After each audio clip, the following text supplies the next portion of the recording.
महाराज धृतराष्ट्र ने भगवान कृष्ण से पूछा, हम बचपन से ही अंधे हैं, हमारे 100 पुत्रों की मृत्यु हमारे ही सामने हो रही है, हमने कौन सा पाप किया है जो हमें इस जन्म में मुझे देखना पड़ रहा है। तब भगवान कृष्ण ने कहा, महाराज धृतराष्ट्र, आप पूर्व जन्म में भी एक राजा थे और आप एक धर्मात्मा राजा थे, लेकिन आपने एक गलती कर दी। आपके राज्य में एक तपस्वी ब्राह्मण रहते थे।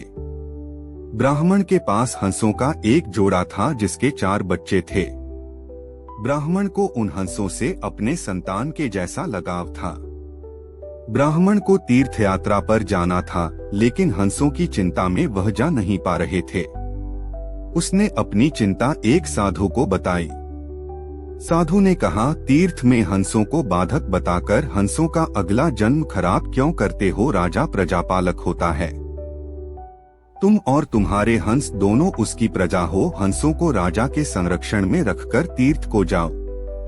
आप एक प्रजापालक राजा थे, इसलिए ब्राह्मण को यह बात अच्छी लग गई। वह आपके पास आया और अपनी सारी परेशानी कह सुनाई।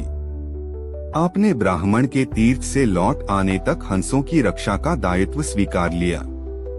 ब्राह्मण हंस और उसके बच्चे आपके पास रखकर तीर्थ यात्रा को चली गई। हंस आपके महल के तालाब में ही पलने लगे।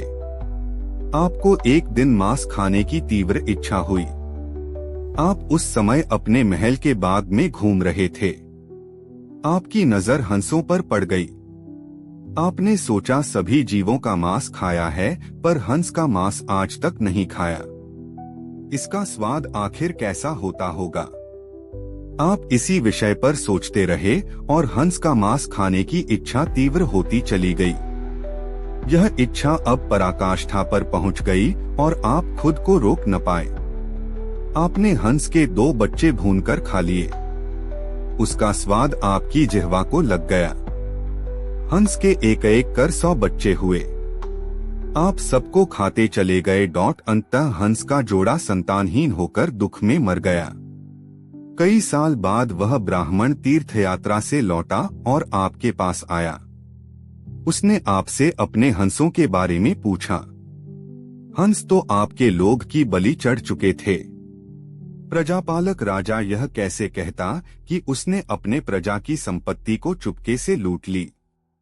इसलिए आपने ब्राह्मण से कह दिया कि हंस बीमार होकर मर गए।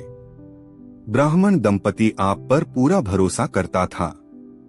उसने आपकी बात मान ली और विलाप करते घर चले गए। महाराज धृतराष्ट्र, आपने हंस के बच्चों को खाकर और